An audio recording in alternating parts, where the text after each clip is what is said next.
Well, first of all, thank you very much to Van Kinter for having the pleasure of inviting us to talk to you. I have to admit that I have some mixed feelings in this situation because, number one, per nature, I'm a shy boy, you know.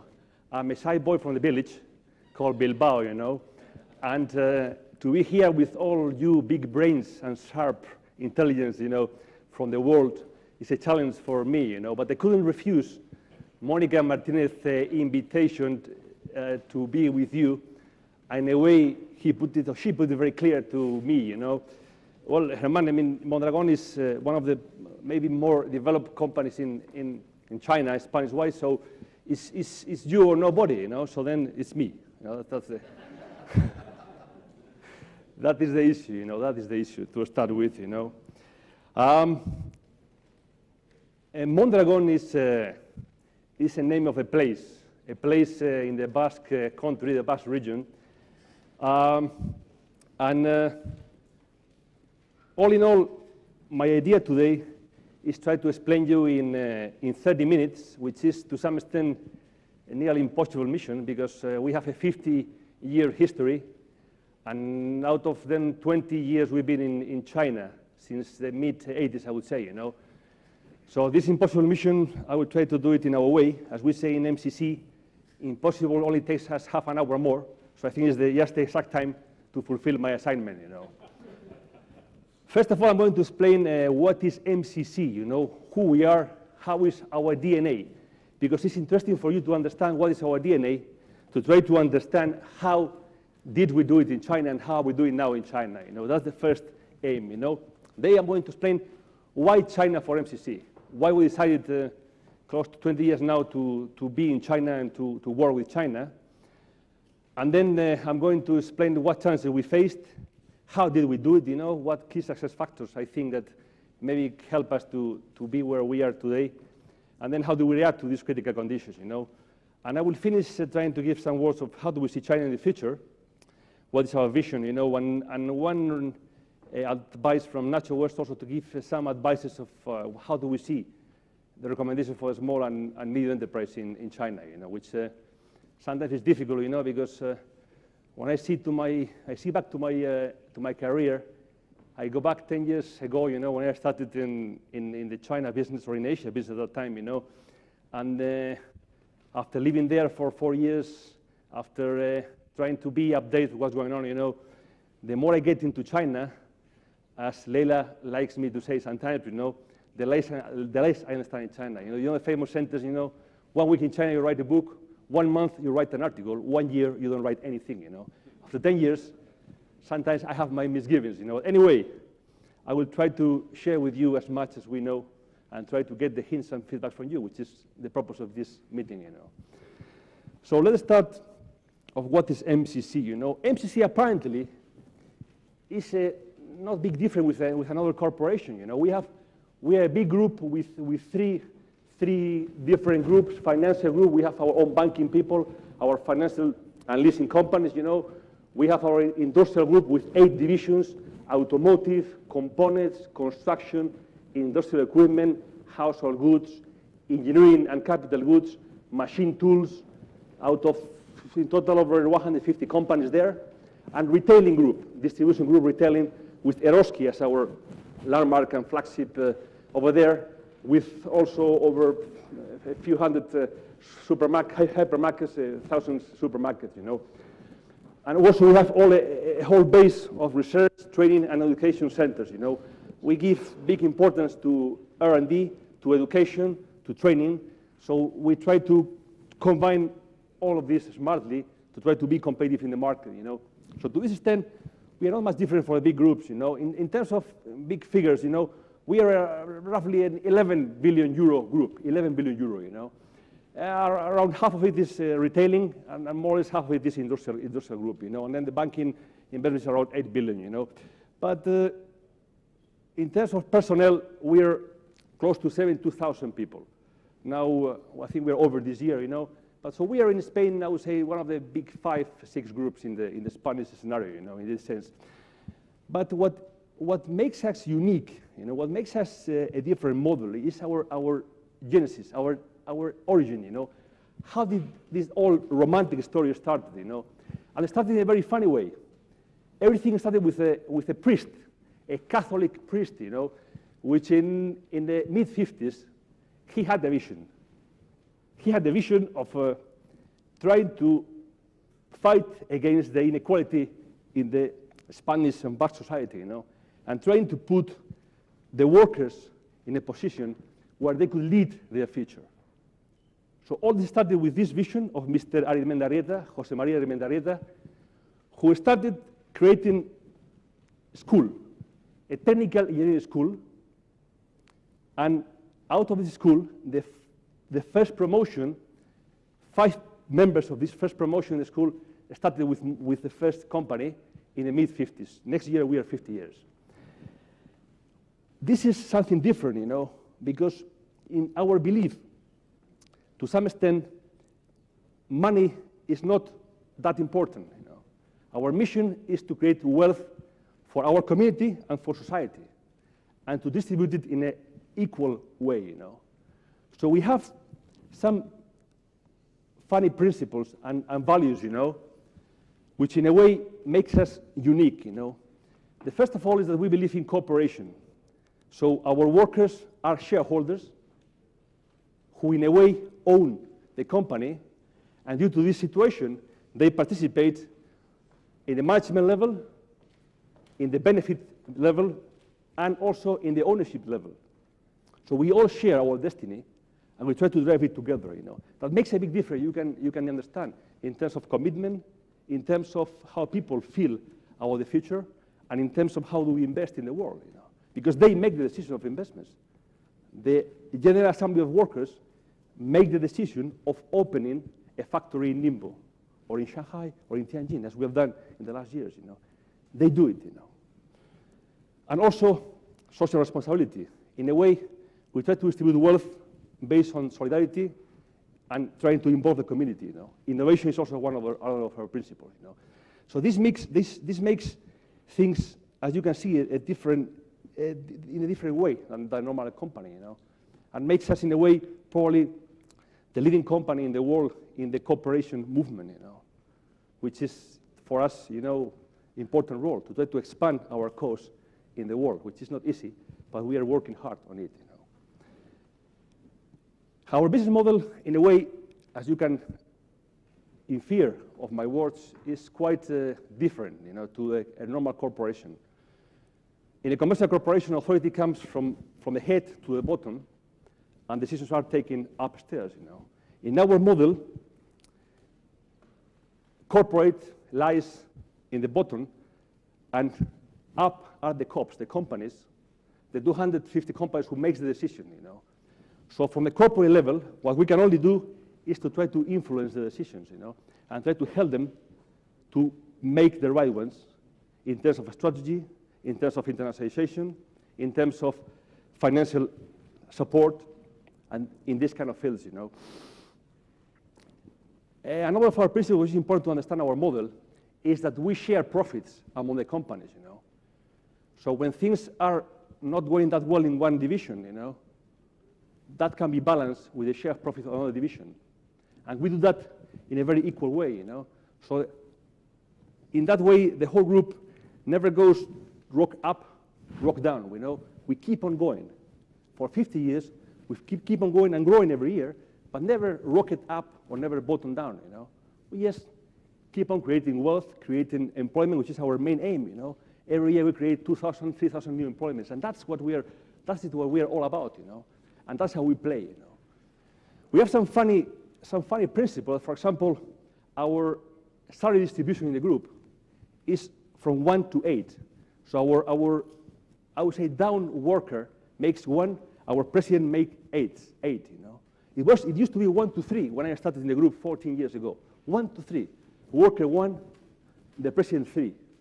That's, you can understand, it makes a difference, eh? I mean, we manage things horizontally, you know, because we are all parties, we are all in the same boat, you know.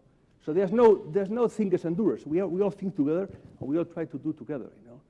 That makes things, as you can imagine, a little bit different to what probably you're accustomed to hear in this war, you know. I know that for now, Carlos will be completely astonished, you know, And I'm waiting for his direct questions in a few minutes, but this has nothing to do, with communism, nothing to do with socialism. This has, if I have to refer to something, it has much to do with the Catholic Church doctrine of the social equality, which we have nothing to do with the Catholic Church now. But of course, there are principles in our DNA which refers to the social doctrine of the Church, Catholic Church, how to distribute equally and how to make the wealth, MCC in China, Well, China has always been perceived to us as an important opportunity and at the same time a threat, A threat because China undoubtedly gives competitive advantage to our competition, And in a way, if they are there and they compete with us, we are in a disadvantage, And directly, because our direct competition from China can attack our markets in Europe or in Spain, and we have to be there at that time, Also, it's a source of opportunity. We have always perceived China as a place, first of all, to source products, to import products for our group, Second, to produce there, to sell in China and outside China, And also, and very important, a market to export, a market to export. So we have felt from 20 years ago that we had to be in China, We had to be in China because the cost of opportunity of not being in China was too high for us, Was too high, so we have to make that move, In this particular sense, we started in a way as many companies did before in Spain, selling in China from Spain. So in the early 90s, from a corporate, we start opening our first corporate office in Beijing in 95, 96, 97 was the opening, to try to manage this process and try to give some strategic guidance to the process itself, So jumping in time 10 years, now we are here in China. We are here in China. And I see this, and I get amazed myself, How did we do it? How it was possible that a bunch of village boys from Mondragón were able to build this, We have now in China 8 production plants doing things like buses in Tianjin for the China market, doing things, Group, export equipment, sport equipment to export out of China, doing things like components with Copreci and Orkly, So, selling in China, selling outside China, trying to get the value out of it, And then we have sales offices of course, again, semiconductors, electrical things, Fagor household as well over there, We have around, up there are 4 or 5, we have around 9 in the whole country. And then we have 3 or 4 purchasing offices, sales and purchasing as well, So we've been growing the whole China, And the question is, why did we do it in this way? What was, in a way, our drive here in China, When we started in China operations, at that time, the uncertainties in China were high, were high. In 95, you can probably remember, most of you, there was not much transparency in China. There was a limited legal guarantees. It was basically an economy dominated by state-owned enterprises. There was a lack of local talent. There was a large degree of government control and interference. And most of the foreign companies at that time in the country were making losses or at least closing operations. So it was a difficult scenario to drive our companies to be in China, And in that way, it was not easy also to cope with the Spanish situation, internally, Spain at that time was still a closed economy to some extent, In 92 we joined the EU, so we are still, and also in our COP group, the MCC cooperatives, the internationalization was not the real priority, as you can see in your left part of the slide, We were more in the wealth creation for our community, for our area, And just then MC Corporation established, So the corporate quarters was there trying to guide the process, And we have a resistance to concentration of power. I mean, the COPs, by its nature, they want to be their sovereign states. So to try to drive them in a vertical way is difficult in some way. So we have to drive this situation in a way. And China for them was too far away. They only hear negative news, not day-to-day impact, not concerning our companies, and it was difficult country as a perception, So how was the conclusion of this? Well, MCC in China, it was an uphill battle. The MCC expansion was difficult to start to convince them, because the cooperatives, our companies, they have a limited recognition of the importance of China internationalization, and also a limited recognition of our corporate role, So in this scenario, what we did, I think, is, first of all, we had the vision and commitment at the corporate level. So we decided to start making our homework. And our homework was starting a very deep China study of 1 full year, trying to analyze where we should be in China, how was the China sectors at that time, and what kind of strategies and entry models we should have in China per business level, And out of that, we had the decision of making our own MCC China delegation, trying to support strategically the process, and also trying to be in China in a way and analyze deeper the impact of China in the future to our companies, Another key success factor was, now number 2, getting the right person to build the team right. I think, apart from the vision of our international vice president, my boss now, Mr. Rusty, Mr. Jesus Rusty, we make a very good choice in the persons that they drive our development in China, We have the good chance of hiring people.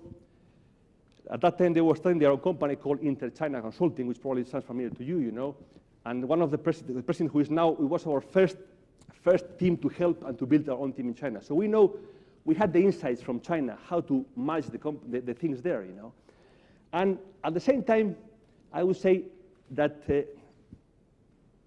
the right approach for China was in the MCC DNA, And by this, I mean, we have always seen in China as something that we have to go slowly. We are our own owners in terms of money, So we cannot pump our money to the country right away. We have to do it step by step, trying to see how things go, and then we put more investment on it. So we do it step by step, trying to first build the learning curve, and then putting the money into the system. That was our idea. So we had a slow but steady approach, and we minimized the investment step by step at that time. And also, we make an aggressive internal selling effort. We preach in the COP way. We convince company by company that are in China with facts and figures why they had to be in China. So we make the microanalysis properly, and we really make things working in an objective, study way.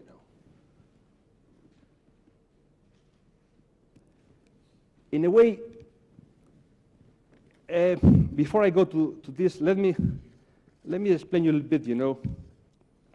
Why is China at that time was so important for us? China, in a way, is a way to improve the competitive advantage of our business lines. To enlarge our potentials in sales, and not only to keep jobs at home, but also to enlarge jobs. So we see China, in a way, as an opportunity to create wealth there as well, and for our members as well. So as a company principle, we know we don't delocalize production. We try to use and we try to open factories to try to create jobs abroad and to try to expand our markets or for our customers. So China, in a way, for us, is a mean to increase our competitive advantage. It's not a matter of making more money in China.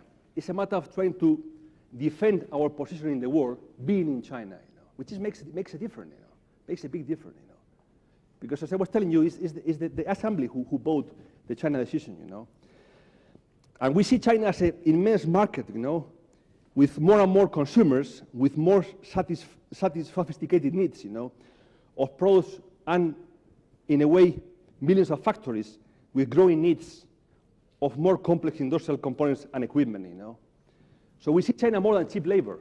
We see China as a big opportunity, and we try to profit from this opportunity for the well of the corporation. But that is the approach, That That is the approach we have to China, and that is the approach we have in the world, in a way, you know. I want to make this remark because I think it's important. I'm successful in trying to communicate with you and put across to you what is our mission in China there, you know. Well, after these two days talking about the scenarios and threats, this is a joke, I guess now, you know, because this is so simple, you know. All of you know so much about threats and opportunity in China. This is like a joke, and with the fast-forward system we learn from the monitor. Now, next Monday, I'm going to completely change our way of working in the company, you know. So you can imagine next scenario we're going to build. It's going to be absolutely incredible, you know. So I'm not going to go now to political or economic conditions that we feel that China has, because I mean, more we have commented, you know. But the business part, I think, is in a way quite a challenge there, you know. I mean, in terms of real business in China, because I am a businessman. I mean, I'm not an economist, or I'm a businessman, you know. So when you get your shoes dirty in China, you know, and I've done quite a lot of that in my past times, and still, because I think that in China you have to be on the ground, you know.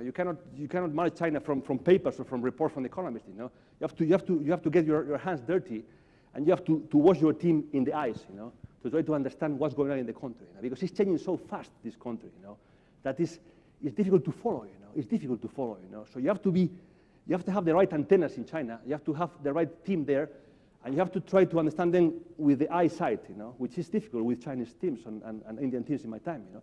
But it's a matter of developing that kind of competences, you know. So China is a matter of developing core competences in your teams to be able to manage the country, you know. For that point, people is a critical factor in China, in our humble view, you know. We've been lucky. We are still running operations with a team that started this 10 years ago in China. Still they are there. Chinese people, some Western people there, but they are the same ones, you know. So they are part of us. They are not our employees. They're there in a way, you know, the same level, you know. And there's lack of good people in China. I mean, I'm recruiting every 3 months now people for our corporate offices, you know, for our division offices in China. And you don't find talent, you know. You don't find the right talent. Why? Because everybody's there. Now, American people, I mean, so it's difficult to find the right talent, you know. And it's difficult to build what is the essence of our corporation, which is loyalty and cause, you know, beliefs in the principles and the values. That is difficult to build in China, you know. And I do it. I recruit people myself sometimes, and I look them in the eyes and ask them, you know, you would like to work for us forever, for all your life, you know? And you can imagine the Chinese reaction. What do you mean, Mr. Lorenzo, all my life? I mean, hey, I mean, if you're happy with us and you're happy with you, you'll be with us forever. And maybe even your children will work for us. What is this guy saying? You know, what's the name of the game? What's the trick? Where's this guaylo, you know, this Spanish white face? What is he trying to do with me, you know? First issue, which we try to do it very strictly to the team, you know, because we are in China and we are in India for future, not for present. You know, we want to build their operations. You know. Another issue is that it's very difficult to find good partners for joint venture. You know, if you ask me our position in joint ventures, we started with joint ventures, and now our company policy is more to be ourselves in China alone. You know, why? Because a joint venture is a very romantic model. You know. Trying to share, you know, with your Chinese partner, you know, your future together, like a soft marriage, you know. But in real terms, you know, the cultural difference and the different approach in basic concepts makes things difficult, you know. And we have to admit that some are successful, you know, and we have successful ones. But more and more, we tend to be alone there, you know. We tend to, because I think maybe we know enough to be there by ourselves. And now our latest operations is fully on companies, you know, and wholly on for ourselves, you know. But that's another constraint in terms of business, you know. Chinese companies competition, you know. I mean, now I think that the name of the game, guys, is not how to be in China and what is the entry model of how to do it. It's how to make money in China. And I mean, to be honest with you, it's tough. I mean, I saw it clearly from the beginning, you know, when I was coming to my own position. Making money out of buying from China is quite easy. Making money out of selling and producing out of China is easy, but making money manufacturing in China and selling in China is an art, you know, is an art. Why is it an art? Because we are competing with them. I mean, this honorable Oriental gentleman knows much more than us about business. When in Spain we were throwing stones one to another, you know, they were already writing with Chinese ink, and they were already, you know, shooting with power and using the printing system, you know. So I feel in China, and I feel in India as well sometimes, that we have some competitive advantage, you know. They know how to do things, and they are playing in their own ground, you know. So competing with them in their own field and trying to beat them, it's an art. We do it in some of our companies. How do we do it? Playing with their own rules, you know. Handling and managing the companies, as they do it, cost control, hard working, you know. But this is not easy. And I see all the big companies that I feel that they have the same problem there. You know. IPR. What can I tell you about IPR? I mean, it's the issue in China. I mean, well, this guy's copy, you know. This guy's copy. That is a fact, you know. But remember, guys, and there are some senior executives here, they know more than me about this. But if we go to Spain in the mid-50s, you know, what did we do? Also, we were copying. Eh? Yeah, sure. We started our company copying. MCC, this is please all in this room, you know. But we started copying. You know. Ulgor, who was our now is Fagor, starting taking out of France, you know, a gas cooker and copied, you know, and selling in Spain, you know, big success. We cannot blame them. We did, you know. So how to protect this? That's another issue. You know? I mean, never bring China your core technology. Try to play with black boxes, you know, and try to see how do you defend, you know. Try to play in a way, you know, that you never have the full stream of technology in China. But that will go on. I don't think that will stop for the time being, you know. So you have to play with that. You have to play with China when you're there. You know? So you have to defend yourself there. It's not a matter of they stop doing it, you know. I mean, how can you tell them not to do it? You know? I mean, who didn't do it in Spain in the mid-50s, you know? So let's be serious, you know. So that's a little bit the issue itself, you know. I won't go for all the things, you know. I'm going just to go run away to what is our advices to small and medium companies, you know.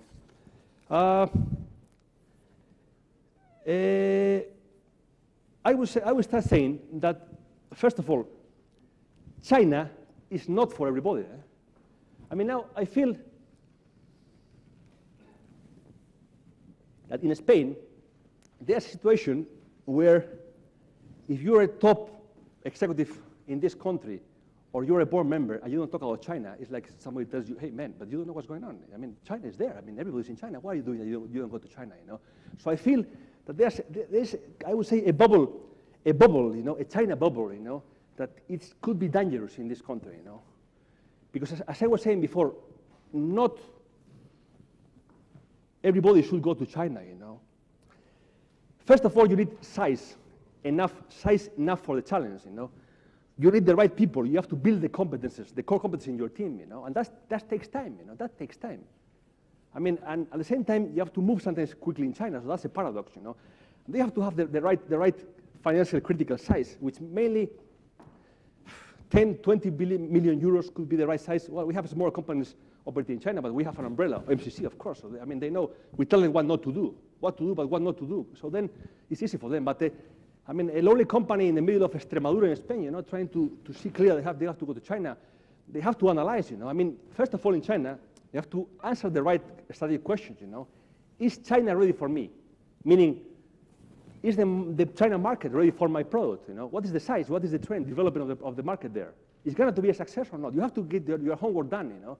And that's not a matter of making your homework in the Madrid now or Frankfurt before fly to there, trying to make some notes and you have to make your homework before, you know. And also, am I ready for China? I mean, is my company